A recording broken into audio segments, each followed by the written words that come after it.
दोस्तों नमस्कार। दोस्तों आपने जासूसी की तमाम कहानियां सुनी होगी, लेकिन यह कहानी को सुनने के बाद आप हैरान रह जाएंगे। ये कहानी उस महिला की है जिसने देश के महान स्वतंत्रता सेनानी को बचाने के लिए अपने ही पति की हत्या कर दी और काले पानी की सजा काटी। इनमें देशभक्ति इस कदर कूट कूट कर भरी हुई थी कि वो कुछ भी करने को तैयार थीं।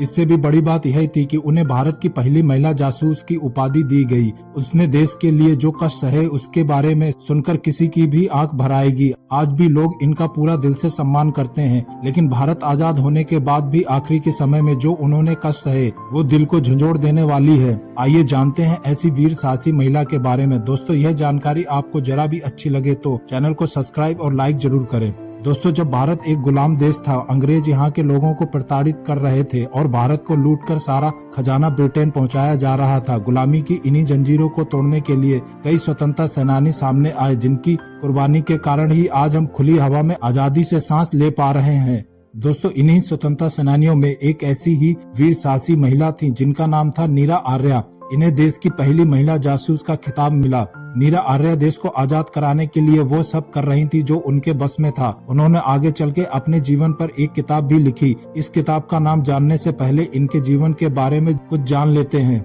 दोस्तों नीरा आर्या का जन्म 5 मार्च 1902 को उत्तर प्रदेश के बागपत के खेकड़ा नगर के एक व्यापारी के घर हुआ था। इनके पिता एक बहुत बड़े कारोबारी थे। इनके पिता का कारोबार कलकत्ता में फल फूल रहा था, इसी वजह से इनकी परवरिश भी कोलकाता में हुई। यहाँ इन्होंने बंगाली, संस्कृत और अंग्रेजी समेत कई भाषाएं सीखी। इनके पिता अंग्रेजों से काफी प्रभावित थे, इसीलिए इन्होंने अपनी बेटी की शादी अंग्रेज अफसर श्रीकांत जयरंजन दास से करा दी। वो ब्रिटिश भारत में CID इंस्पेक्टर था। इन दोनों के विचार बिल्कुल मेल नहीं खाते थे। यहाँ नीरा देश को आजाद कराना चाहती थी, वहीं दूसरी तरफ उनके पति अंग्रेजों के प्रति पूरी तरह वफादार थे।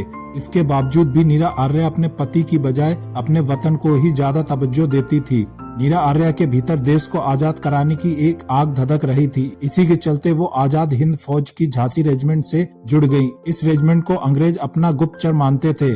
कहा जाता है कि नेताजी ने नीरा की काबिलियत को देखते हुए उन्हें अंग्रेजों की जासूसी का काम सौंपा था, क्योंकि वो कई भाषाओं का ज्ञान रखती थी। एक रिपोर्ट के अनुसार नीरा आर्या ने अपने लेख के एक अंश में लिखा था, मेरे साथ बर्मा की रहने वाली एक सरस्वती राजमणि नाम की लड़की थी जो उम्र में मुझसे छोटी थी। हम दोनों ने ब्रिटिश अधिकारियों के घरों और सैन्य शिविरों में घुसने के लिए लड़कों की वेशभूषा अपनाई थी ताकि हम जासूसी कर सके और नेताजी को जानकारी भेज सके। अंग्रेजों ने नीरा आर्या के पति को आजाद हिंद फौज के संस्थापक नेताजी सुभाष चंद्र बोस की जासूसी करके और उनकी हत्या की जिम्मेदारी सौंपी थी। एक दिन मौका मिलते ही नीरा के पति ने नेताजी पर गोलियों से हमला किया। गनीमत यह रही कि वह गोली उनके ड्राइवर को लगी, जिसके चलते नीरा ने नेताजी को बचाने के लिए अपने पति के पेट में चाकू घोंपकर उनकी हत्या कर दी, जिसके चलते नीरा को अंग्रेजों ने हिरासत में ले लिया और उनके खिलाफ पति की हत्या का मुकदमा चलाया गया। उन्हें आजीवन कारावास की सजा हुई। नीरा आर्या ने अपनी जीवनी में लिखा है कि जब उन्होंने अपनी पति की हत्या कर दी तो पहले उन्हें कोलकाता की जेल में रखा गया। उसके बाद उन्हें अंडमान में काला पानी की सजा हुई, जहां उन्हें एक अंधेरी काल कोठरी में रखा गया। उन्हें यातनाएं देने के दौरान बार बार उनसे नेताजी सुभाष चंद्र बोस का सुराग देने की बात पूछी जाती रही। दोस्तों जब नीरा आर्या जेल में थी तब उन्हें खूब टॉर्चर किया गया।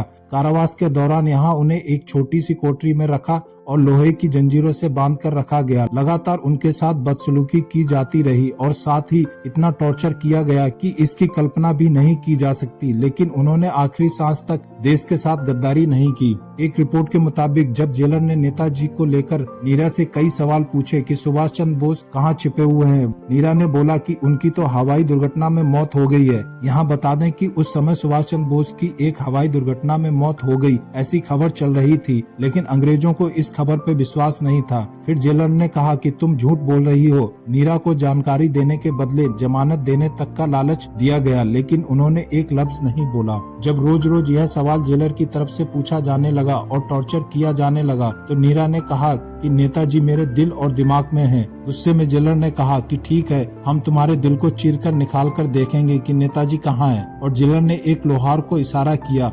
वो एक बड़ी सी कैंची लेकर आया और उनके दाई छाती को दबाकर काटने लगा, जिससे मिले दर्द ने सारी सीमाएं पार कर दी। दोस्तों एक बार कल्पना करके देखो कि क्या मंजर रहा होगा जब ये सब किया गया होगा। जेलर ने इसके बाद भी काफी बदसलूकी की और कहा कि दोबारा जुबान लड़ाई तो इससे भी ज्यादा बुरा हाल होगा। जब देश आजाद हुआ तब नीरा आर्या जेल से बाहर आई। नीरा आर्या के इस बलिदानों के बावजूद भी इतिहास के पन्नों में नीरा के बारे में ज्यादा पढ़ने या सुनने को नहीं मिलेगा और भी कई ऐसे स्वतंत्रता सेनानी हैं जिनके बारे में न हमें ज्यादा पढ़ाया या बताया गया है। दोस्तों, देश की व्यवस्था या तंत्र की दुर्दशा देखिए कि आजादी के बाद नीरा आर्या ने हैदराबाद के एक मोहल्ले में फूल बेचकर जीवन यापन किया। विभिन्न बीमारियों से ग्रसित नीरा आर्या हैदराबाद के उस्मानिया अस्पताल में 26 जुलाई 1998 को चल बसी। दोस्तों, आगे चलकर इनके जन्म स्थल पर एक स्मारक स्थापित जरूर किया गया, लेकिन जीते जी देश के लिए इतनी कुर्बानी देने वाली वीरांगना के प्रति सरकार या किसी जवाबदार संस्था ने उफ तक नहीं की। उन्होंने अपने जीवन पर एक किताब भी लिखी जिसका नाम है मेरा जीवन संघर्ष। बहरहाल दोस्तों, आपकी क्या राय है नीरा आर्या और ऐसे स्वतंत्रता सेनानियों के बारे में कमेंट बॉक्स में जरूर लिखें और साथ ही यह भी लिखें कि अगला वीडियो किस स्वतंत्रता सेनानी के बारे में बनाएं। दोस्तों, आपको अगर यह जानकारी जरा भी अच्छी लगी हो तो चैनल को सब्सक्राइब जरूर करें। ऐसे ही किस्से कहानी सुनने के लिए चैनल को सब्सक्राइब और लाइक करें। बहुत ही जल्द मिलते हैं अगले वीडियो में, तब तक के लिए धन्यवाद। भारत माता की जय।